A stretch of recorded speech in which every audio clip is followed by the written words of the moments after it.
ఈ 15 ఇయర్స్లో నేను ఏంటంటే గ్రాఫిక్స్ చేసేటప్పుడు ఒక సినిమాకి గ్రాఫిక్స్ చేయాలి అని అనుకుంటే 30 to 35 పీపుల్ మినిమం వర్క్ చేయాలి సార్. అటువంటిది ఇప్పుడు ఏఐ వచ్చేసరికి మీకు సింపుల్గా అంటే నేను ఎక్స్ప్లెయిన్ చేయొచ్చు సార్. గ్రాఫిక్స్ కోసం గ్రాఫిక్స్ ఒక క్యారెక్టర్ మనం డిజైన్ చేయాలంటే మోడలింగ్ చేయాలి. మోడలింగ్ చేసిన తర్వాత 3D యానిమేషన్ చేయాలి. దాని తర్వాత రిగ్గింగ్ చేయాలి. మన బాడీలో ఎలాగైతే బోన్స్ ఉంటాయో అది రిగ్గింగ్ ఇచ్చి యానిమేషన్ చేయాలి.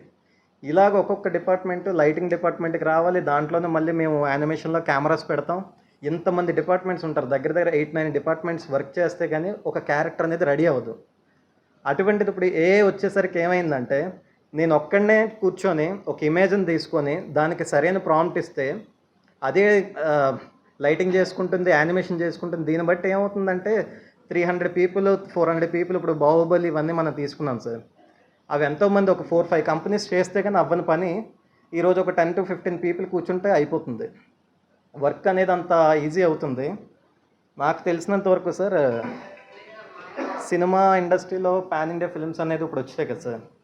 పాన్ ఇండియా ఫిల్మ్స్ ఎప్పుడైతే వచ్చాయో ప్రతి ఒక్కరు టికెట్ రేట్లు పెరుగుతున్నాయి, టికెట్ ప్రైజింగ్ పెరుగుతుంది అని చెప్పి అన్నారు. అవి దేన్ని బట్టి పెరుగుతున్నాయి అంటే వాళ్ళు ఎక్కడ కూడా పాన్ ఇండియా లెవెల్లో చేయాలంటే ఆల్ ఓవర్లో మనం ఎక్కడ తగ్గకూడదు తెలుగు వాళ్ళం అని చెప్పి క్వాలిటీలో ఎక్కడ కాంప్రమైజ్ అవ్వకుండా గ్రాఫిక్స్కి చాలా ఎక్కువగా అమౌంట్ని ఖర్చు పెడుతున్నారు. సో దాన్ని బట్టి ఇదివరకు 100 days ఫంక్షన్స్ ఉండేవి సార్. ఇప్పుడు 100 days ఫంక్షన్స్ లేవు. జస్ట్ ఒక 1 week అయిందంటే అదే సక్సెస్ఫుల్ మీట్ కింద మనం పెట్టుకుంటున్నాం. ఈ 1 weekలో మనం కలెక్షన్ తెచ్చుకోవాలనుకుంటే 100% టికెట్ రేట్ అనేది హైక్ చేయాలి. కానీ ఇప్పుడు నెక్స్ట్ ఏ టెక్నాలజీ రాబట్టి ఏంటంటే ఆల్మోస్ట్ బడ్జెట్ అనేది 50%కి తగ్గిపోద్ది. మన సినిమాని ఎంతో మంచి క్వాలిటీని ఇవ్వచ్చు సార్. ఇది అనేది ఏంటంటే సార్ మా ఒక్క వర్గానికే కాదు సార్, మిగతా మెడికల్ ఫీల్డ్ దగ్గర నుంచి అన్ని ఫీల్డ్స్కి కూడా ఏఐ అనేది అందరూ నేర్చుకోవాలి. ఇది ఉపయోగం ఉన్న సబ్జెక్ట్. ఏదైతే ప్రపంచాన్ని శాసిస్తుందో టెక్నాలజీ, ఆ టెక్నాలజీలో మరో ముందడుగు ఈ ఏఐ. ఆ ఏఐని ఉపయోగిస్తూ మన వైజాగ్ సంబంధించిన కుర్రాడు సునీల్ చరణ్ ఒక సాంగు తయారు చేయటం, దాన్ని ఈరోజు మనం లాంచ్ చేసుకోవడం జరిగింది. మనం ఏదైతే ఇప్పుడు చూసామో ఆ సాంగు మామూలుగా చేయాలంటే తను చెప్పినట్టుగా దానికి లిరిక్ రైటర్ దగ్గర నుంచి, సింగర్స్ దగ్గర నుంచి, మ్యూజిక్ డైరెక్టర్ దగ్గర నుంచి, టెక్నీషియన్స్ దగ్గర నుంచి, రికార్డింగ్ థియేటర్స్ దగ్గర నుంచి మొత్తం దానికి సంబంధించిన చాలా ఎస్టాబ్లిష్మెంట్ అన్నీ కావాలి. అంతేకాకుండా మామూలుగా ఒక సాంగు తయారు చేయాలంటే కోట్లాది రూపాయలు కూడా ఖర్చు అవుతూ ఉంది. అటువంటిది తను ఒక రూమ్లో కూర్చొని ఒక కంప్యూటర్ ముందు తనే అన్నీ కూడా ఈ ఏఐ ద్వారా క్రియేట్ చేసి ఈరోజు మనకి ఆ సాంగ్ని అందించారు. భవిష్యత్తులో ఏదైతే ఇప్పుడు అక్కడ ఆర్టిస్టులు ఉన్నారో వాళ్ళైతే ఒరిజినల్గా ఏదైతే వేరే హిందీకి సంబంధించిన ఆర్టిస్టులు వాళ్ళను కూడా ఈ ఏఐ ద్వారా క్రియేట్ చేసి నెక్స్ట్ ఆ ఆర్టిస్టులతో అవసరం లేకుండా మొత్తం సాంగ్ కంప్లీట్గా చేయొచ్చు అని చెప్పి మన సునీల్ చెప్తా ఉన్నారు.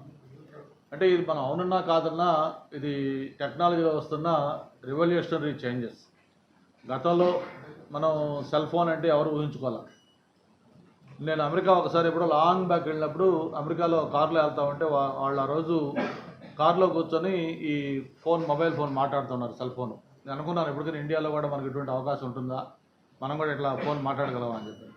మరి ఈరోజు సీన్ కట్ చేస్తే అమెరికాలో కంటే ఇక్కడ మనకి సెల్ ఫోన్స్ యూసేజ్ కానీ సెల్ ఫోన్లో లేటెస్ట్ ఇవి కానీ మనం వాడుతూ ఉన్నాం. అంతేకాదు ఈరోజు ఇంటర్నెట్ వచ్చింది. ఇంటర్నెట్ వచ్చిన తర్వాత ఏ విధంగా మార్పులు వచ్చాయో మనం అన్నీ కూడా గమనిస్తూ ఉన్నాం. గతంలో ఒకప్పుడు ప్రమోద్ మహాజన్ మినిస్టర్గా ఉన్నప్పుడు ఇక్కడ SEZలో ఆయన ఒక ఇనాగ్రేషన్కి వచ్చారు. ఆయన 99 నేను ఎంపీగా ఉన్నప్పుడు 2001లో వచ్చినప్పుడు ఆ రోజు ప్రమోద్ మహాజన్ గారు ఒక మాట చెప్పారు. మామూలుగా లిటరేట్ అంటే కేవలం చదువుకున్న వాళ్ళని లిటరేట్ అంటాం, కానీ ఇప్పుడు ప్రజెంటు ఆ ట్రెండ్ మారిపోయింది. ఎవరికైతే కంప్యూటర్ నాలెడ్జ్ ఉండదో వాళ్ళు కూడా ఇల్లిటరేట్ కింద ట్రీట్ చేయాల్సి వస్తుంది. కాబట్టి కంప్యూటర్ అనేది అందరూ నేర్చుకోవాలి అని చెప్పి ఆ రోజు ఎప్పుడో 2000లో ప్రమోద్ మహాజన్ చెప్పారు. అయితే ఈరోజు అది కూడా మారిపోయింది. కేవలం కంప్యూటర్ తెలిస్తే కాదు, ఈ ఆర్టిఫిషియల్ ఇంటెలిజెన్స్, చాట్ జీపీటీలు ఏవైతే కొత్తగా ఈరోజు ప్రపంచాన్ని సాధిస్తున్నాయో ఇవి కూడా తెలుసుకోకపోతే మనం ఇల్లిటరేట్ కింద లెక్కే. కేవలం నేను డిగ్రీ చేశాను లేకపోతే ఇంకోటి చేశాను ప్రొఫెషనల్ కోర్స్ చేశానంటే అది ఈరోజు ఏమి విధంగా ఉపయోగం లేదు. కొత్త టెక్నాలజీని మనం కూడా అనుసంధానం చేసుకోవాల్సిన అవసరం ఉంది. అందుకే మన ప్రీతం ముఖ్యమంత్రి చంద్రబాబు నాయుడు గారు మొట్టమొదటి నుంచి కూడా ఈ టెక్నాలజీకి ఎంత ప్రయారిటీ ఇస్తూ ఉన్నారో మనం చూస్తూ ఉన్నాం. ఈరోజు హైదరాబాద్లో హైటెక్ సిటీ పెట్టిన దగ్గర నుంచి ఈరోజు ఐటీ హబ్గా చేయడం కానీ, మరి మొన్న గవర్నమెంట్ రూలింగ్లోకి వచ్చిన తర్వాత ఏదైతే ఈరోజు ప్రపంచంలో ఎక్కడ దీనికి తగ్గకుండా మనం కూడా ఒక క్వాంటమ్ వ్యాలీ అమరావతిలో స్టార్ట్ చేయడం కానీ, త్వరలోనే యూనివర్సిటీ అమరావతిలో ఒకటి వస్తూ ఉంది, ఆర్టిఫిషియల్ ఇంటెలిజెన్స్ సంబంధించిన ఒక యూనివర్సిటీ.